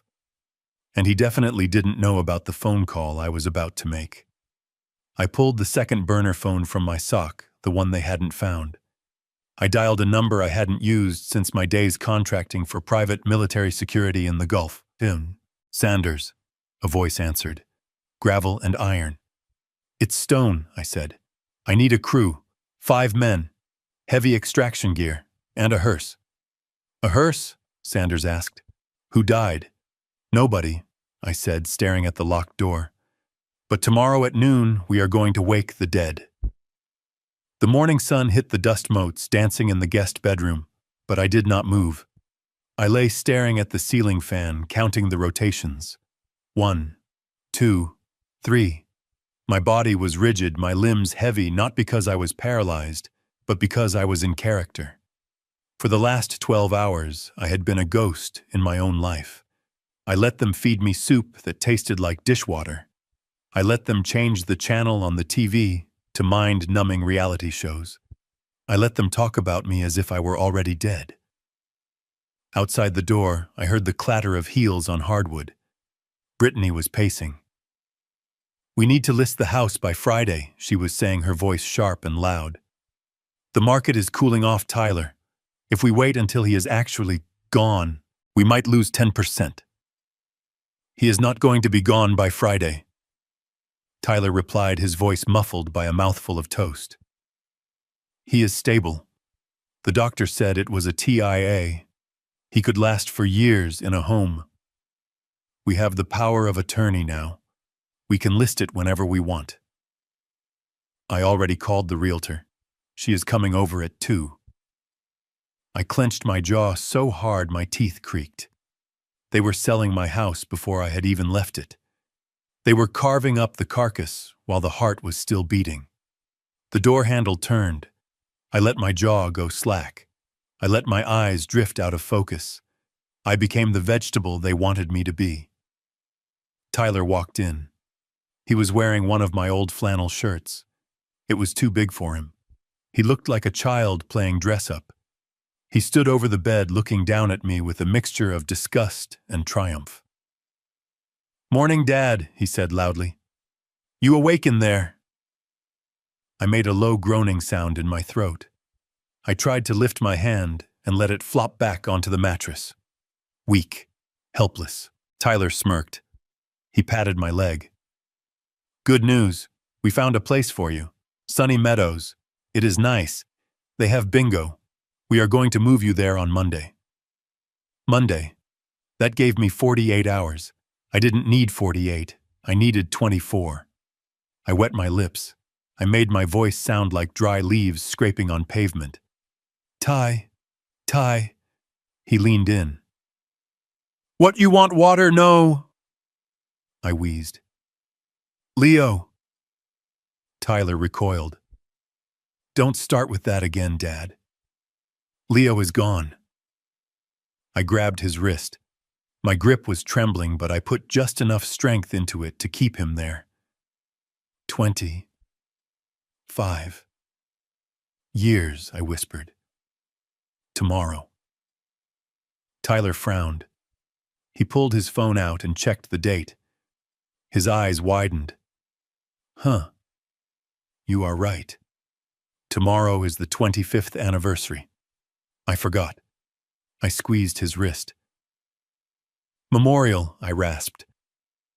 Big. Service. Please. Before I go. Tyler pulled his arm away. A memorial, Dad, we don't have time for a party. We have movers coming. We have inspections. People need to know, I said, putting every ounce of pathetic desperation I could muster into my voice. Everyone. The town. The partners. Show them we remember. I saw the gears turning in his head. I saw the exact moment greed shook hands with vanity. A memorial service. A public display of grief. It was the perfect cover. If he threw a lavish service for his dead brother while caring for his invalid father, he would look like a saint. It would smooth over any rumors about my sudden decline. It would make the asset seizure look like a necessary burden he was bravely shouldering. And more importantly, he could invite his creditors. He could invite the investors he was trying to woo for his failing startups. He could show them that he was now the head of the Stone family, the executor of the estate. He smiled. It was a shark's smile. You know what, Dad, that is a beautiful idea. A tribute to Leo and to you, a passing of the torch. He walked to the door, calling out for Brittany. Babe, cancel the realtor. We are having a funeral tomorrow. I listened as they planned it. They didn't come back into the room. They sat in the kitchen drinking my coffee, spending my money. They talked about caterers. They talked about inviting the mayor. They talked about which wine would pair best with a 25-year-old tragedy. They were so busy planning their big show, they didn't hear me slide the burner phone from under the mattress. I dialed Sanders. He answered on the first ring. Status. I asked, my voice dropping, the tremor returning to the steel of the foreman. We are in position, Sanders said. We have eyes on the facility. Shift change is in 20 minutes. That is our window. Do you have the transport? Ambulance is prepped. We have a doctor on board. A real one, not a payroll hack. Good, I said. The target is in room 104, East Wing, ground floor. There is a window that has already been compromised. You will see the patch job. Go through there. Resistance, Sanders asked. Heavy. Private security. They are armed and they are paid to keep secrets. Rules of engagement are simple. Do not kill anyone unless you have to, but get him out, no matter what. Copy that. Extraction in T-minus 15 minutes. I hung up. I slid the phone back under the mattress. Now I had to wait. The hours dragged. I lay in that bed, my body aching from inactivity, my mind racing at 100 miles an hour. I replayed the plan. I looked for holes. If Sanders failed, Leo was dead. If Sanders succeeded but got stopped on the highway, Leo was dead. If Tyler checked on me and found the phone, Leo was dead. The stakes were absolute. At noon, Brittany came in with a suit. It was my black Sunday suit, the one I wore to church. She held it up against my prone body. This will do, she said. It is a little loose, but you are sitting in a wheelchair anyway. Nobody will notice. She didn't ask if I wanted to wear it. She didn't ask if I was feeling up to it. She just hung it on the door and left. To her, I was a prop, a piece of scenery for her husband's big day. At 2 p.m., my burner phone vibrated against the box springs. One short buzz. That was the signal. The package is secure. I let out a breath I felt like I had been holding for 20 years. They had him. Leo was out. He was in a rolling ICU heading down the interstate. Now I just had to get him to the cemetery. That night, Tyler came in to check on me one last time. He smelled of scotch. He was celebrating early. "Big day tomorrow, Dad," he said, swaying slightly. "Everyone is coming, even Henderson. I invited him personally. I want him to see that I am taking care of things." I stared at him. I didn't speak. I didn't trust myself not to strangle him. He leaned close, his face inches from mine. "You are going to be good tomorrow, right? You are going to sit there, and you are going to nod, and you are going to look sad. And when people ask how you are going to drool a little and let me do the talking." He tapped my cheek. "Because if you don't, if you try anything, remember what I told you about the nursing home? I found one that is even cheaper. It is in the basement of an old building in Detroit. They don't have windows." "You understand," I blinked. Once. Slowly. "Good boy," he whispered. He turned off the light and closed the door. I lay in the darkness, listening to the lock click. Good boy. I wasn't a good boy. I was a soldier. I was a father. And tomorrow I was going to be the judge, the jury, and the executioner. I slept for 3 hours. Dreamless, efficient sleep. I woke up at dawn. I could hear the birds singing outside, oblivious to the war that was about to start. At 10 a.m. they came for me. Tyler and Brittany dressed me like a doll. They pulled my arms through the jacket sleeves. They tied my tie. They had rented a wheelchair, a heavy medical transport chair with straps. "Safety first," Brittany said, buckling me in. "We don't want you falling out during the eulogy." They wheeled me out to the van. The sun was bright. Too bright. It hurt my eyes after the darkness of the room. The drive to the cemetery was short. We passed the church where Meredith and I were married. We passed the school where Leo and Tyler played football. Every corner of this town was a memory, and every memory was now tainted by the lie we had lived. We pulled through the wrought iron gates of the Oakwood Cemetery. It was packed. Tyler hadn't lied. There were cars lined up along the grass verge. A large white tent had been erected near the family plot. Rows of white folding chairs were filled with people in black. I saw faces I knew. Neighbors, former employees, people I had built houses for. They looked at the van as we pulled up, their expressions somber, respectful. They were here to honor a tragedy. They had no idea they were about to witness a resurrection. Tyler wheeled me out of the van. He pushed me over the uneven grass. The wheels bumped and jarred, sending shocks of pain up my spine, but I kept my head lolled to the side, my mouth slightly open. He parked me in the front row, right next to the podium. He locked the brakes.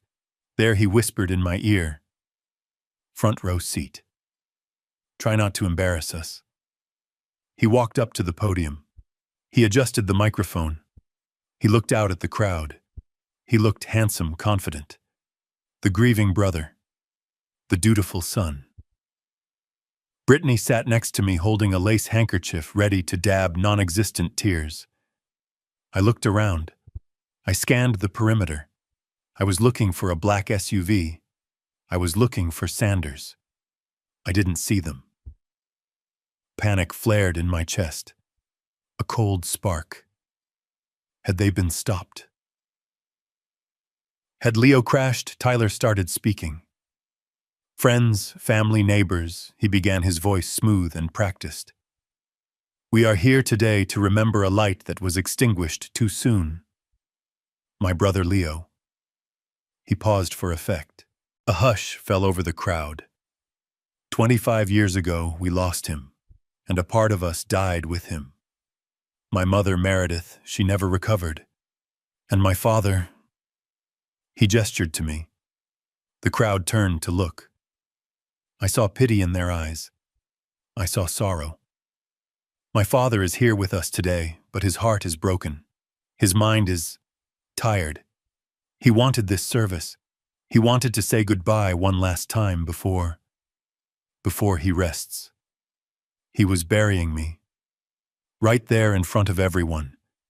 He was writing my epitaph while I sat breathing 5 feet away. I kept scanning. Where were they? But even through the pain, Tyler continued, even through the loss, we find strength. We find a way to move forward. Leo would have wanted that. He would have wanted us to protect what he left behind. I heard it then. Faint at first. The rumble of a heavy engine.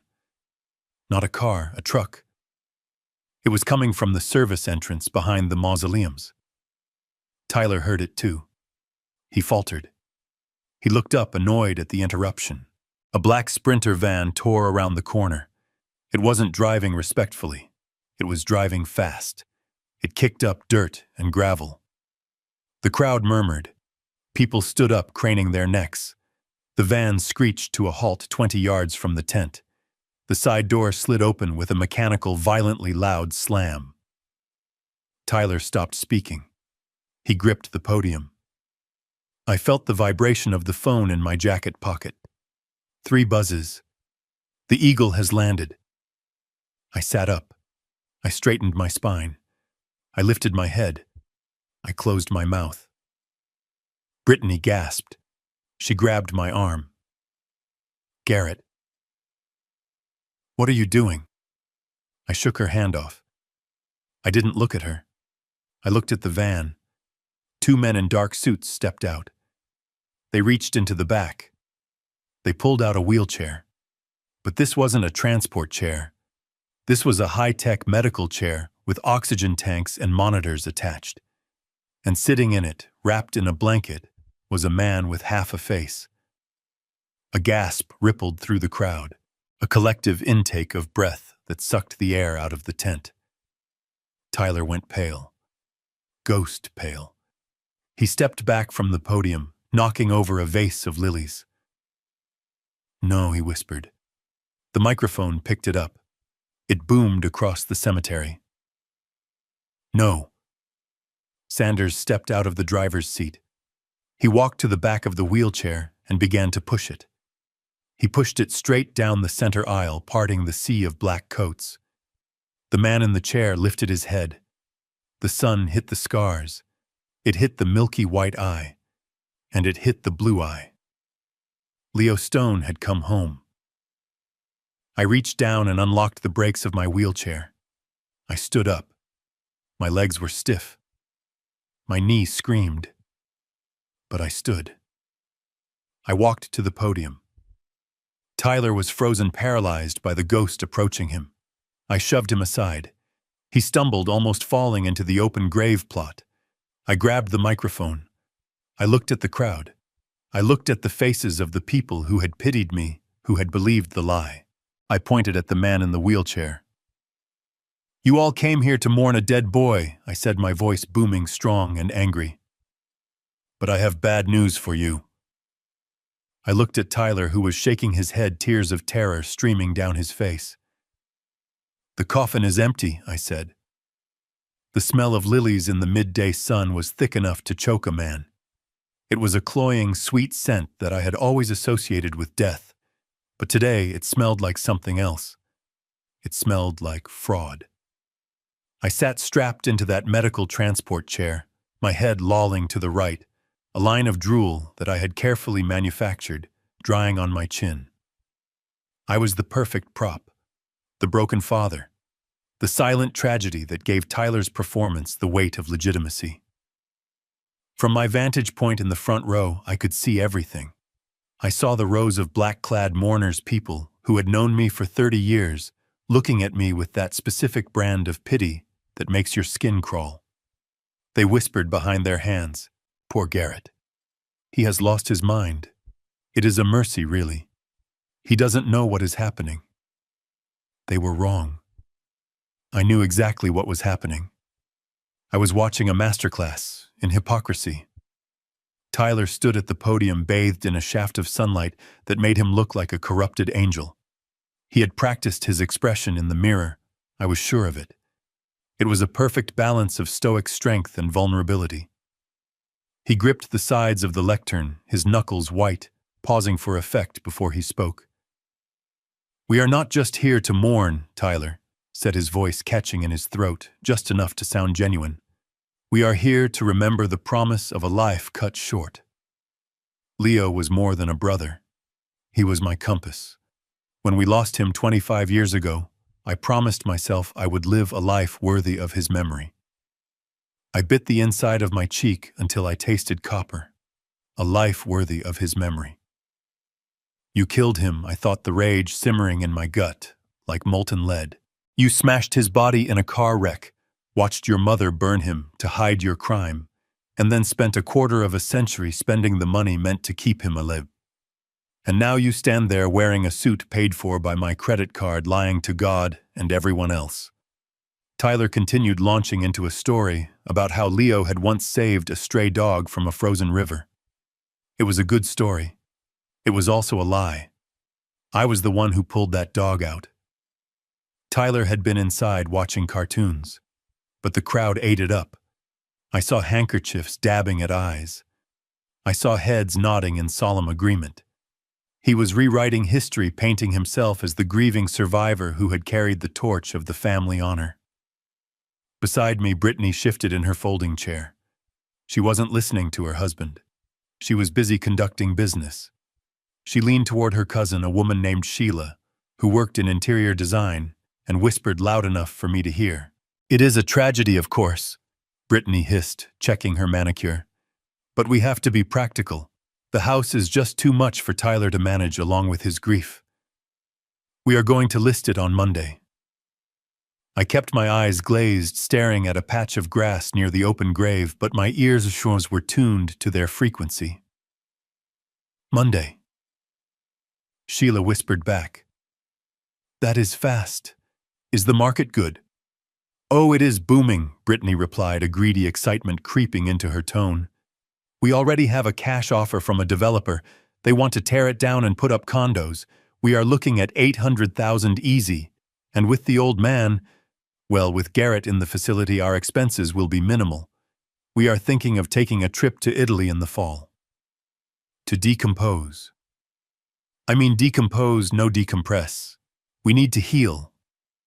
She was spending the money from my home, the home I built with my own hands, on a vacation, while I was sitting right next to her. She patted my arm, a gesture for the crowd to see. "He doesn't understand anything anymore," she told Sheila, her voice dropping to a conspiratorial murmur. "The doctor says his brain is like Swiss cheese. It is a blessing, honestly. He won't suffer when we move him. He won't even know he has moved." I wanted to reach out and snap her finger. I wanted to tell her that my brain was sharp enough to remember the combination to every safe I owned, and the access codes to the accounts she was trying to drain. But I held still. Discipline. The trap had to be perfect. Tyler was winding down. He wiped a tear from his eye. A real tear. Probably not. He was an actor, and this was his greatest role. And so he said, looking directly at me with a sad, loving smile that made my stomach turn, "I make a vow today. I vow to take care of this family, to protect my father in his twilight years, just as Leo would have wanted. I will carry this burden. I will be the rock." The crowd murmured their approval. What a good son. What a noble man. The priest stepped forward to give the final blessing over the empty grave. He spoke of dust returning to dust. He spoke of the peace of the afterlife. He had no idea that the afterlife was a room with reinforced glass 300 miles away, and that the dust was about to kick down the door. I felt the vibration in my pocket. 3 buzzes, then a long one. That was the signal. Sanders was at the gate. The sound of the heavy diesel engine rumbled in the distance, growing louder, cutting through the priest's prayer. Heads turned. Tyler frowned, looking annoyed that his moment was being interrupted. I reached down to the side of my wheelchair. My hand, which had been limp and trembling for the last hour, became a claw of iron. I flipped the locking lever on the right wheel. Click. Then the left. Click.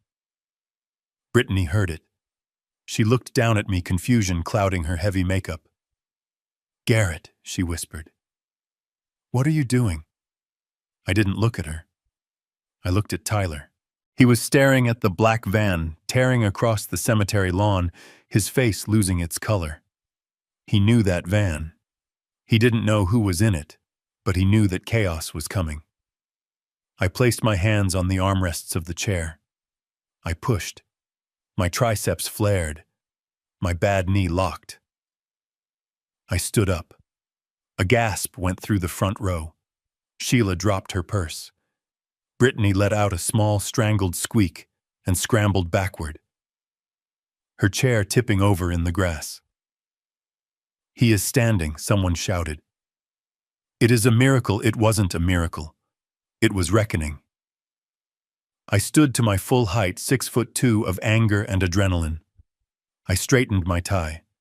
I brushed the imaginary dust off the lapel of my suit. I looked down at Brittany, who was sprawling in the grass, staring up at me as if I were a corpse that had just climbed out of the earth. "I am not decomposing, Brittany," I said, my voice clear and hard, carrying over the murmurs of the crowd. "And you are not going to Italy."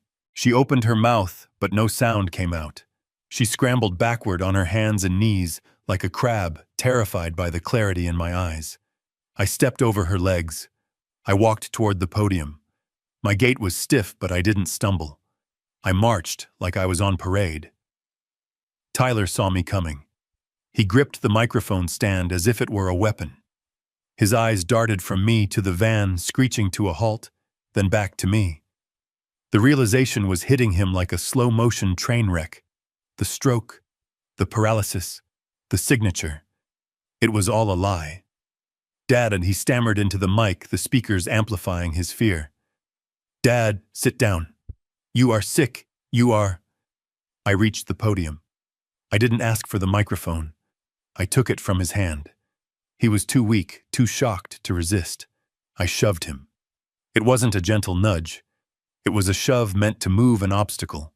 He stumbled back, tripping over his own feet, and landed hard on the edge of the open grave plot, his expensive shoes dangling over the emptiness. The crowd went silent. Dead silent. The only sound was the idling engine of the black van behind us and the wind rustling the tent flaps. I looked out at them. My neighbors. My friends. The people who had watched me build this town. "You all listened to a very pretty story," I said, my voice booming through the PA system. "A story about a hero brother and a loving son. A story about a tragic accident and a grieving mother." I paused. I looked at Tyler, who was trying to scramble to his feet, his face a mask of pure terror. "But I am an old builder," I continued. "And I know that a house built on a lie will always collapse. Today we are going to tear the foundation down." I pointed to the van as the side door slid open with a violent mechanical thud. "Tyler told you he was burying his brother's memory today," I said. My eyes locked on my son. "But he lied. Because you cannot bury a man who is still breathing." Sanders stepped out. He pulled the wheelchair ramp down, and then he wheeled out the man with half a face. The scream that came out of Tyler's throat wasn't human. It was the sound of a soul being ripped apart by its own sins. I looked at the crowd, at the horror and confusion dawning on their faces. "I told you the coffin was empty," I said into the microphone. I turned to Tyler. "But don't worry, son. I suspect we are going to need a cell very soon, and I think you will fit in it just fine." I stood at the podium looking down at my son, who was scrambling in the dirt like a trapped rat. The silence in the cemetery was absolute, a heavy blanket that smothered the wind and the birds. Hundreds of eyes were fixed on me, eyes that had moments ago been filled with pity for the senile old man in the wheelchair. Now they were wide with confusion and fear. They saw a man standing tall, a man with iron in his spine and fire in his eyes. They saw Garrett Stone, the foreman, the builder, the man who didn't break. Tyler tried to stand up. His expensive suit was stained with mud, his hair disheveled. He looked at me, then at the crowd, then at the black van idling on the grass. His mouth opened and closed, but no words came out. He was drowning in the open air. I leaned into the microphone. The feedback squealed a high, piercing sound that made everyone flinch. "You want to know why I am not reading the eulogy Tyler wrote for me?" I asked, my voice booming across the rows of white chairs. "Because eulogies are for the dead, and we are not here to bury anyone today. We are here to dig up the truth." I reached into my pocket and pulled out the burner phone. I didn't bother with Bluetooth or cables. I simply held the speaker of the phone directly against the microphone of the podium. My hand was steady. I pressed play. The sound of Tyler's voice crackled through the PA system, amplified 1,000 times. It was the call he had made to me the night I tried to rescue Leo. The call where he thought he had won. "I killed him once, Dad. Do you really think I won't do it again? I am trying to save us all the embarrassment. Put him back. Get in your truck. Come home. If you do that, he lives.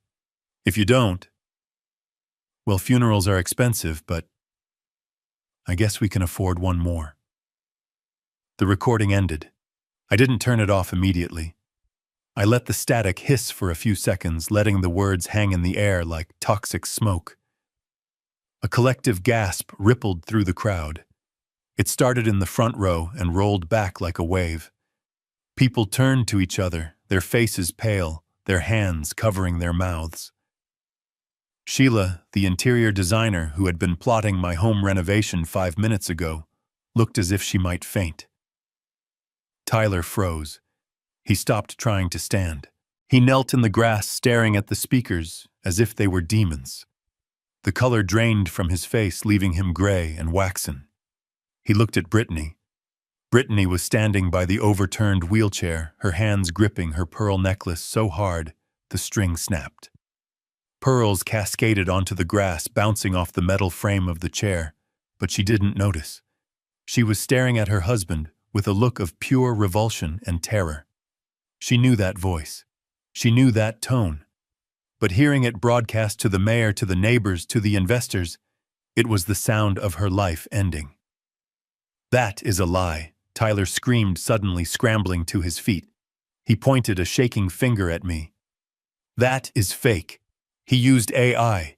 He edited it. He is crazy. Don't listen to him. He has dementia." He looked around the crowd, his eyes wild, pleading for someone, anyone, to believe him. "It is a deep fake," he shouted, his voice cracking. "My father is sick. He is trying to ruin me." I didn't argue. I didn't shout back. I just looked at Sanders, who was standing by the sliding door of the black van. I nodded once. Sanders grabbed the handle. He slid the door back with a heavy mechanical slam that echoed off the mausoleums. The ramp motor whirred. Slowly, methodically, the metal ramp extended from the van and touched the cemetery grass. "Look," I commanded into the microphone. "Look at the lie." Sanders walked up the ramp. He grabbed the handles of the medical wheelchair. He began to back it down. The crowd stood up. They couldn't help it. It was a magnetic pull, a morbid curiosity mixed with primal fear. They craned their necks. They climbed onto chairs. Sanders spun the chair around at the bottom of the ramp. Leo sat there. He was wrapped in a dark wool blanket, but his face was exposed to the noon sun. The light was unforgiving. It illuminated the shiny, twisted ridges of the burn scars that covered the left side of his face. It highlighted the missing ear, the skin that looked like melted wax. It showed the milky white blindness of his left eye, but it also showed his right eye, that piercing stone blue eye, the same eye that stared out from the high school graduation photo printed on the funeral program everyone was holding. Sanders pushed him forward. The wheels crunched on the gravel path. The crowd parted. They didn't just move aside, they recoiled. They stepped back, stumbling over each other, terrified by the sight of the man who was supposed to be 6 feet under their feet. A woman screamed. It was a short, sharp sound that cut through the murmurs. Leo didn't look at the crowd. He didn't look at the graves. He looked straight ahead. He looked at his brother. Tyler stopped screaming. He stopped denying. He went rigid. His eyes bulged. He began to shake violently, a tremor that started in his hands and took over his entire body. He looked like he was having a seizure standing up. He backed away. He took one step, then another, his expensive Italian shoes slipping on the grass. He bumped into the podium, but he didn't feel it. He was trapped in a nightmare he couldn't wake up from. Leo Sanders pushed the chair until he was 10 feet away from Tyler. He locked the brakes. Leo slowly lifted his good hand. He pulled the blanket down, revealing his withered arm, his scarred neck. He took a breath. It was a wheezing, raspy sound amplified by the silence of the graveyard. "Hello, Tyler," Leo said. His voice was damaged rough, like gravel in a mixer, but it carried. It was the voice of the grave. Tyler made a sound deep in his throat, a whimper of pure animal terror. He shook his head back and forth, a doll with a broken neck. "You are dead," he whispered. "I saw you burn. I saw you die." "You saw what you wanted to see," Leo said. "You saw a way out. You saw an insurance policy." Brittany let out a sob and covered her face. She tried to run. She turned on her heels sinking into the soft earth, but she didn't get far. Two of Sanders's men, dressed in black suits, stepped out from behind the tent and blocked her path.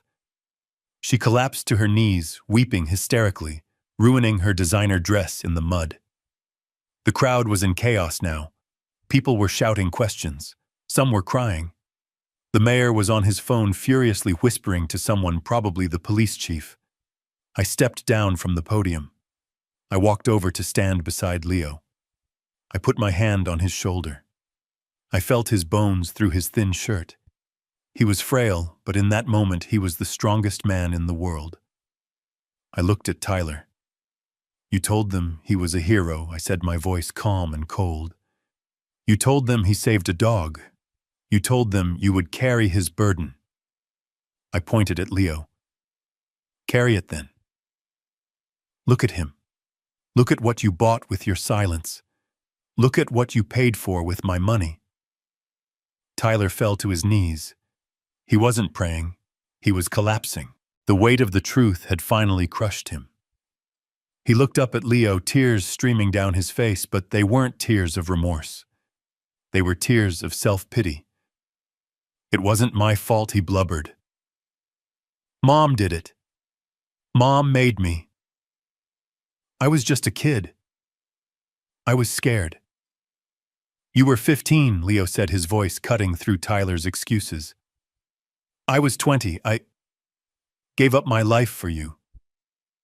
I sat in a room for 25 years for you. And when you found out, when you came to see me, you didn't save me.